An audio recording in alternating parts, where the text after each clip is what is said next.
Hello aspirants, welcome to the channel. So ఈరోజు formative అసెస్మెంట్కి సంబంధించి ఎటువంటి బిట్స్ అడిగారు అనేది ఒకసారి డిస్కస్ చేద్దాం. సో డిఎస్సిలో కూడా బిట్స్ ఈ విధంగా ఫ్రేమ్ చేసేటువంటి అవకాశం అయితే ఉంది. సో ఇక్కడ ఈ బిట్స్ డిస్కస్ చేయడం ద్వారా మనము ఏం చదివాము, ఇంకా ఏం చదవాలి, ఎలా చదవాలి అనేటువంటి ఒక ఐడియా అనేది మీకు వస్తుంది. సో ఖచ్చితంగా డిఎస్సిలో కూడా ఇటువంటి క్వశ్చన్స్ ఫ్రేమ్ చేయడానికి అయితే అవకాశం అయితే ఉంటుంది. రైట్, సో డిస్కస్ చేద్దాం. Let's move to the class.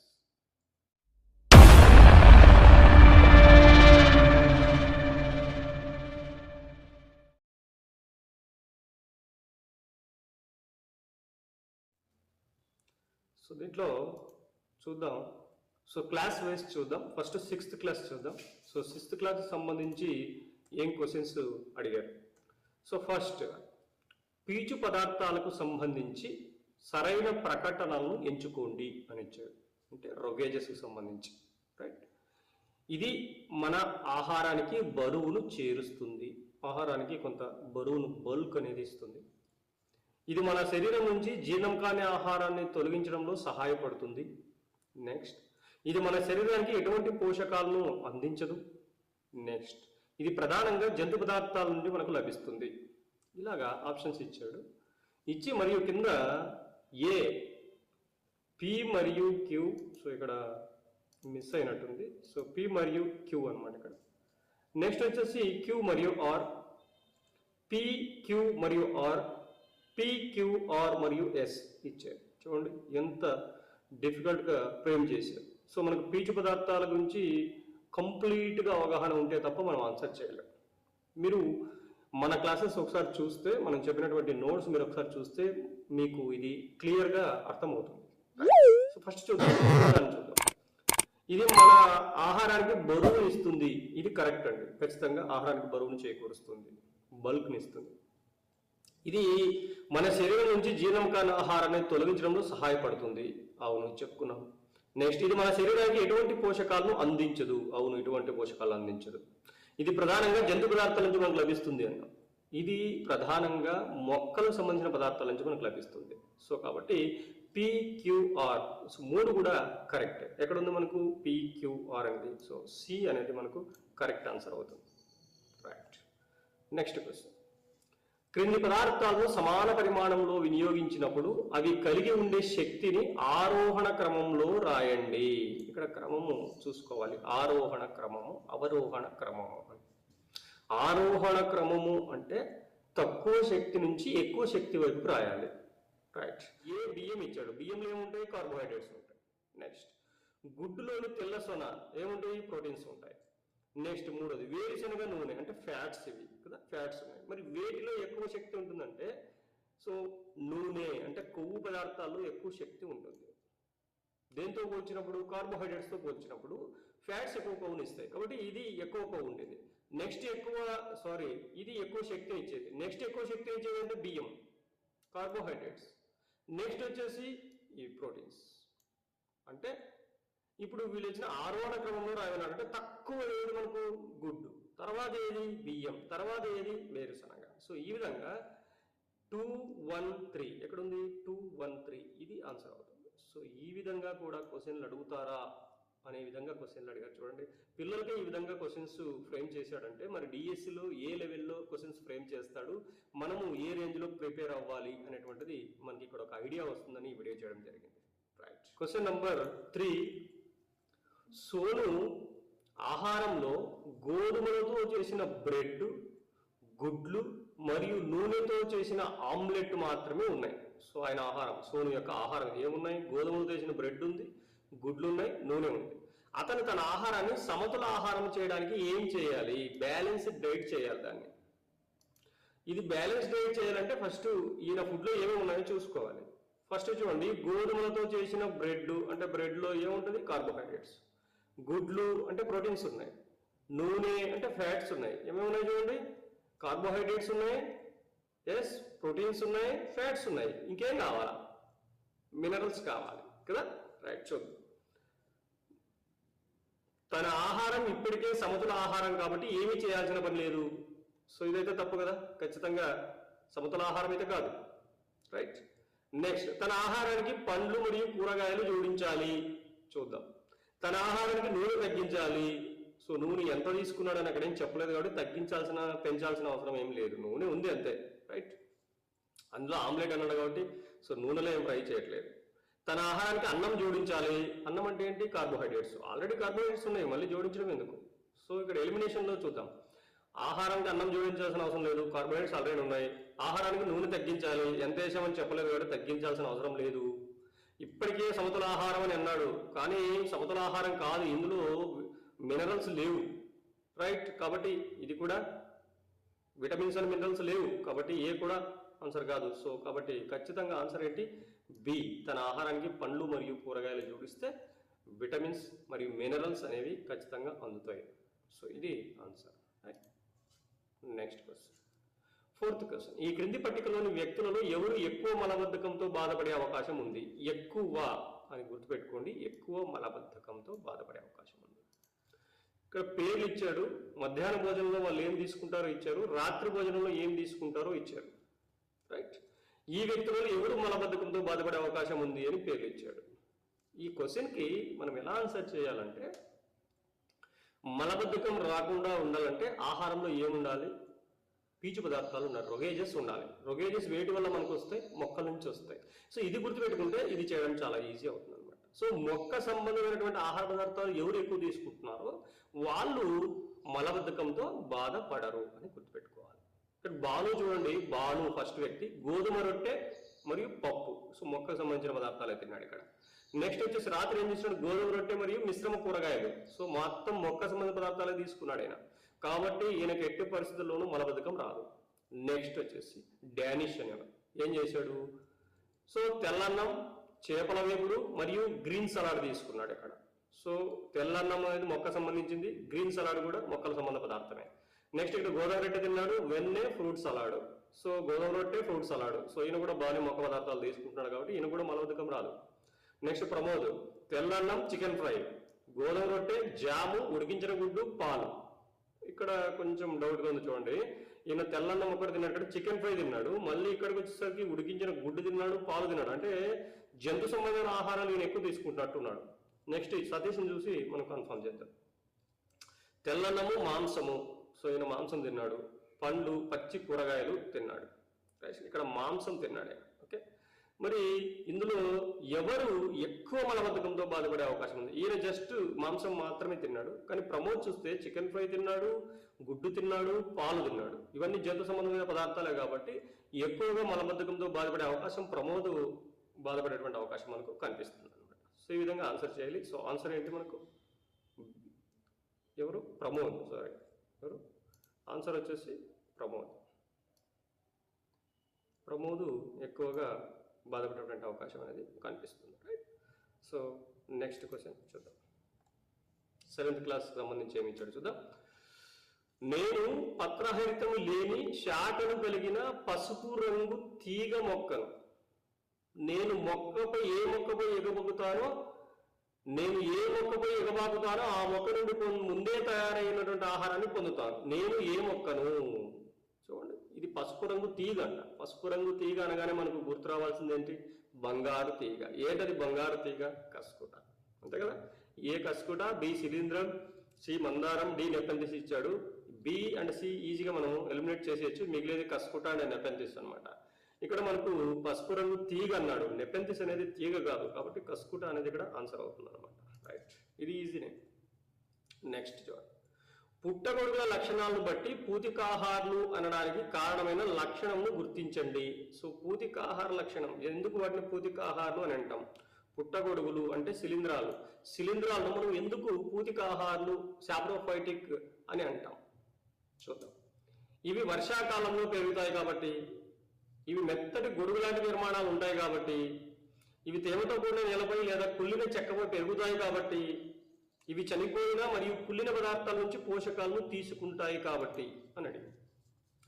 పూతికాహార పోషణ, పోషణ అంటే ఆహారం తీసుకోవడం. ఏం ఆహారం తీసుకుంటున్నాయి చూడండి, ఇక్కడ చనిపోయిన కుళ్ళిపోయిన పదార్థాల నుంచి పోషకాలను తీసుకోవడం, రైట్. సో ఆన్సర్ ఏంటి?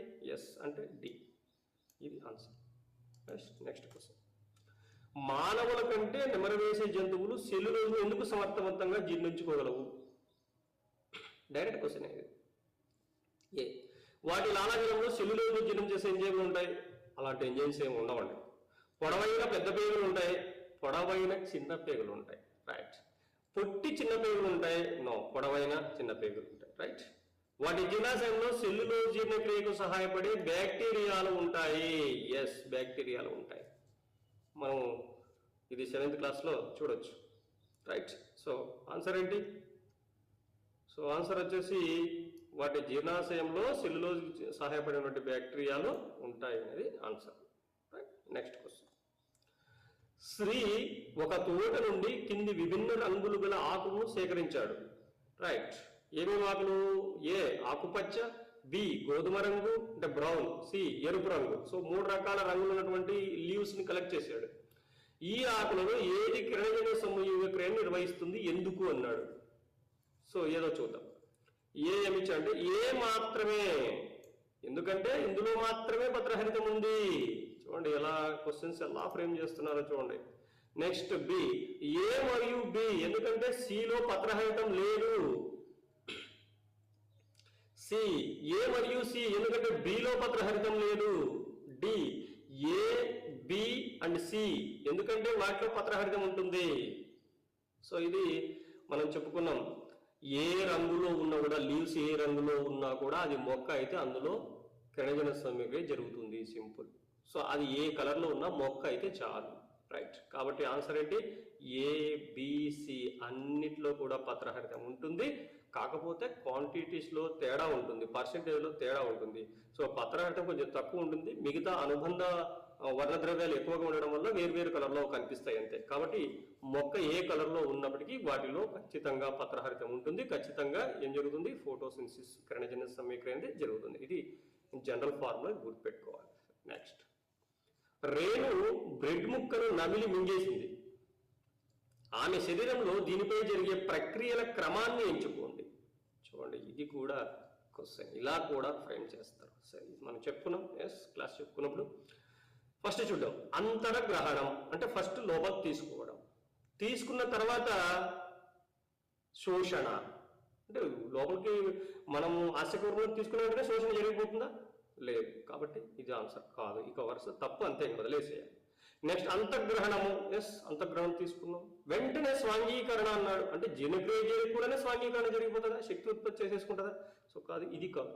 నెక్స్ట్ జీర్ణక్రియ, జీర్ణక్రియ జరిగింది, అయిన తర్వాత శోషణ జరిగింది, అయిన తర్వాత స్వాంగీకరణ జరిగింది, అయిన తర్వాత విసర్జన జరిగింది. ఇది కొంచెం వరుస క్రమంలో ఉన్నట్టుగా అనిపిస్తుంది. చూద్దాం.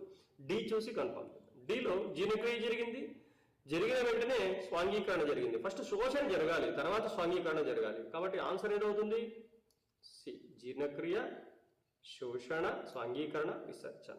అంటే ఫస్ట్ అంతర్గ్రహణము, మామూలుగా మనకు ఉండేటువంటి ఈ సీక్వెన్స్ ఏంటంటే ఫస్ట్ అంతర్గ్రహణం ఉంటుంది, ఆ తర్వాత జీర్ణక్రియ జరుగుతుంది, తర్వాత శోషణ జరుగుతుంది, తర్వాత స్వాంగీకరణ జరుగుతుంది, తర్వాత విసర్జన జరుగుతుంది. ఇవి వరుస క్రమం అన్నమాట. ఈ వరుసలో మనం గుర్తుపెట్టుకోవాలి. సో మధ్యలో ఎక్కడైనా కూడా ఆన్సర్ చేయగలిగే విధంగా ఉండాలన్నమాట. రైట్. Next question.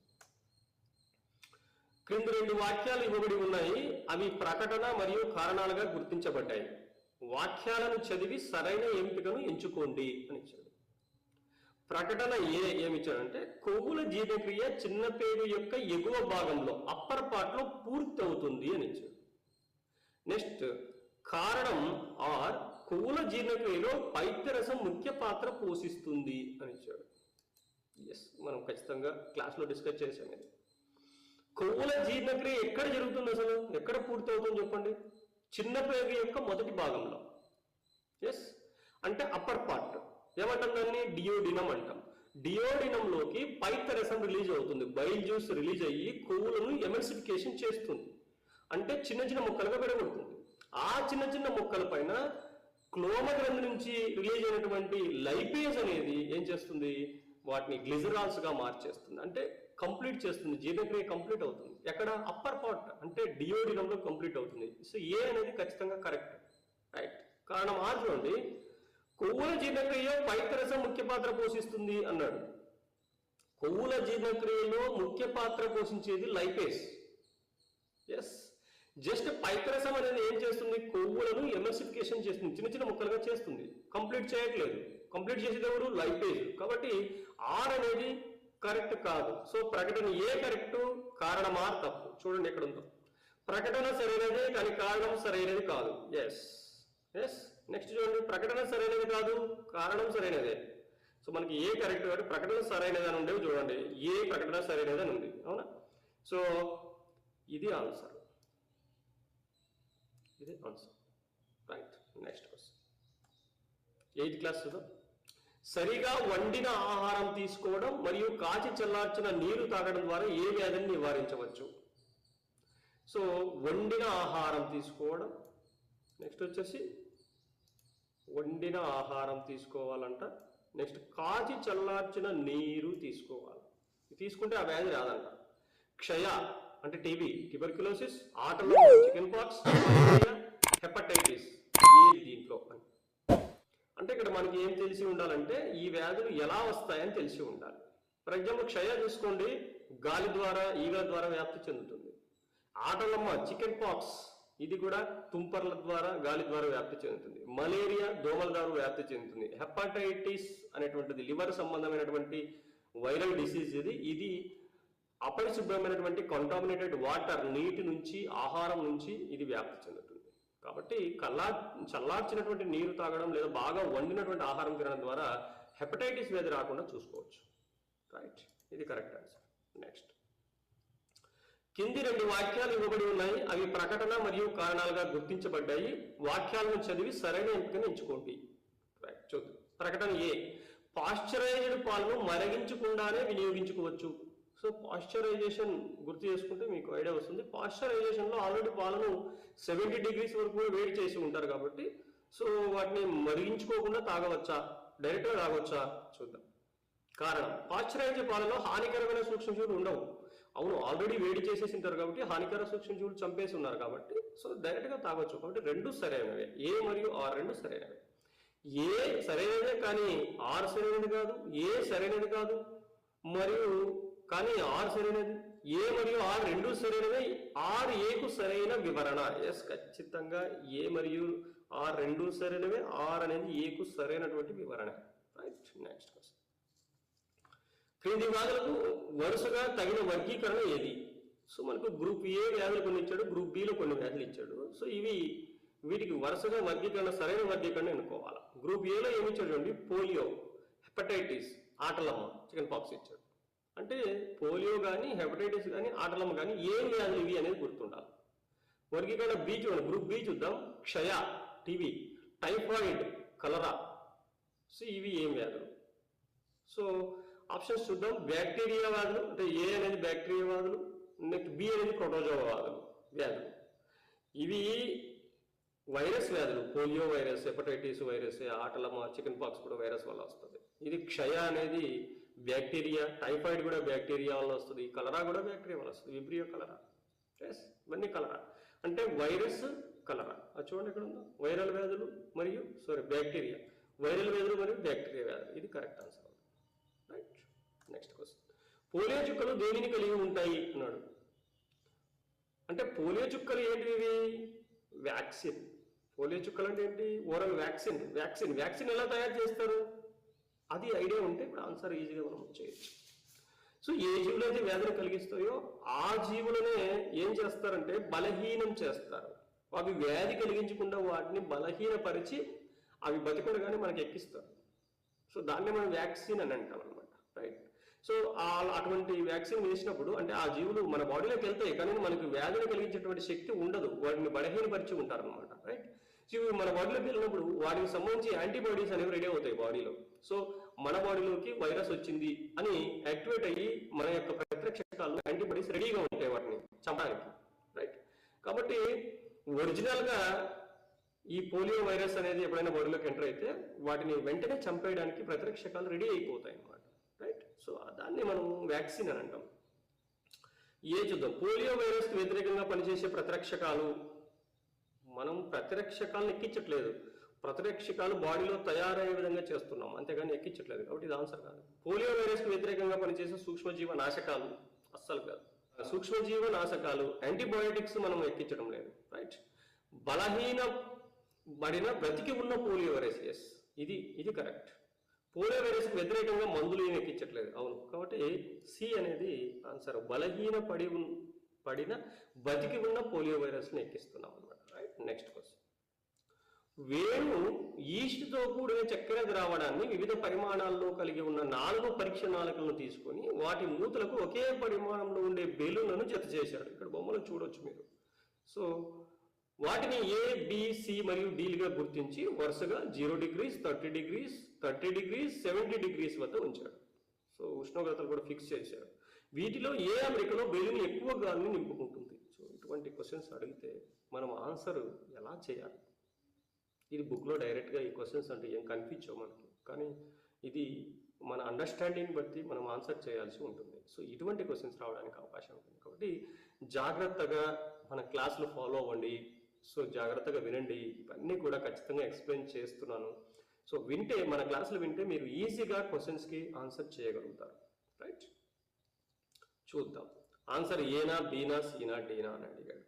ఇక్కడ మనం ఏం గుర్తించాలంటే ఈ ఈస్ట్ అనేది ఏ ఉష్ణోగ్రతలో బాగా పెరుగుతుంది, దాన్ని ఆప్టిమమ్ టెంపరేచర్ అంటాం అనమాట. సో ఇక్కడ ఈస్ట్ కలిపాడు దీనికి. సో చక్కెర ద్రావణానికి ఈస్ట్ కలిపాడు, చక్కెర ద్రావణం వేసాడు, ఈస్ట్ వేసాడు, డిఫరెంట్ క్వాంటిటీస్లో వేసాడు. కానీ ఇక్కడ కావాల్సింది optimum temperature. So optimum temperature 30 to 35 degrees ఉంటుంది ఈస్ట్కి ఎప్పుడు కూడా. కాబట్టి 30 degreesలో ఉండేవి తీసుకోవాలి. యూరెండిట్లో ఈ క్వాంటిటీ ఎక్కువ ఉంది కాబట్టి దీంట్లో ఎక్కువగా కార్బన్ డైఆక్సైడ్ రిలీజ్ అయ్యేటువంటి అవకాశం ఉంటుంది. కాబట్టి ఆన్సర్ ఏంటంటే సి. ఆన్సర్ సి అన్నమాట. Next question. So 9th class సంబంధించి 2 క్వశ్చన్లు ఉన్నాయి. 9th క్లాస్ సంబంధించి 2 క్వశ్చన్లు ఉన్నాయి, చూద్దాం. ఉల్లిపొర కణాలు మరియు మానవ బుగ్గ కణాల మధ్య తేడాను గుర్తించండి. వీటిలో ఏది ప్రధానమైనది? గుర్తించండి అంతే, ఇది ఏం లేదు. రైట్. సో గుర్తిస్తాం. ఇక్కడ ఉల్లిపొర కణాలు అన్నాడు, మానవ బుగ్గ కణాలు అన్నాడు. అంటే వృక్ష కణాలు, జంతు కణాల మధ్య ప్రధాన భేదాన్ని మనం గుర్తించాలంతే. ఉల్లిపొర కణంలో కణకవచం ఉండడం, అవును ఉంటుంది, కణకవచం ఉంటుంది, ఎస్. ఉల్లిపొర కణంలో రెక్టికలు ఉండడం, ఇది కూడా కరెక్టే, కానీ కణకవచం అనేది చాలా ఇంపార్టెంట్. మానవ బుగ్గ కణంలో ప్లాస్టిడ్స్ ఉండవు. మానవ బుగ్గ కణంలో ప్లాస్టిడ్స్ ఎందుకు ఉంటాయి? మొక్క కణాల్లో ఉంటాయి. కానీ మానవ బుగ్గ కణంలో కణత్వచం ఉండడం. సో కణత్వచం అన్నిట్లో ఉంటుంది. కణత్వచం అంటే ప్లాస్మా మెంబ్రేన్, ఎస్, రెండిట్లోనూ ఉంటుంది. వృక్షకణమైన జంతుకణం ఉంటుంది. సో ఆన్సర్ ఏంది? ఇంపార్టెంట్ ఆన్సర్ ఏంటంటే కణకవచం ఉండడం అనేది ఇక్కడ ముఖ్యమైనటువంటి ఆన్సర్. రైట్. Next question. కింద ఇవ్వబడిన రేఖాచిత్రం ఆధారంగా కింది సరైన జవాబును గుర్తించండి. సో వెన్ డయాగ్రామ్ లాగా ఇచ్చాడు చూడండి. 1, దాంట్లో 2ది ఉంది, దాంట్లో 3ది ఉంది, దాంట్లో 4ది ఉంది. రైట్. సో 1ది ఏమై ఉంటుంది? ఖచ్చితంగా కణము. రైట్. కణం లోపల ఏముంటుంది? కేంద్రకము. కేంద్రకంలో ఏముంటుంది? డిఎన్ఏ ఉంటుందా? ఫస్ట్ క్రోమోజోమ్ ఉంటుంది, అంటే క్రోమోజోమ్ ఉంటుంది. క్రోమోజోమ్లో డిఎన్ఏ ఉంటుంది. రైట్. సో కణము, కేంద్రకం కరెక్ట్. నెక్స్ట్ క్రోమోజోమ్ ఉండాలి. నెక్స్ట్ క్రోమోజోమ్ దేనితో తయారవుతుంది? డిఎన్ఏతో తయారవుతుంది. కాబట్టి ఆన్సర్ ఏంటి? బి అనేది ఆన్సర్. సో ఈ విధంగా మనం క్వశ్చన్లకి ఆన్సర్ చేయాల్సి ఉంటుంది. సో మనం చెప్పుకున్నటువంటి క్లాసెస్లో క్లియర్గా ఎక్కడ బిట్ మిస్ కాకుండా మనం డిస్కస్ చేద్దాం. సో క్వశ్చన్స్ని ఎలా డీల్ చేయాలి, ఎలా ఆన్సర్ చేయాలి అనేది కూడా మన క్లాసెస్లో మనం డిస్కస్ చేద్దాం.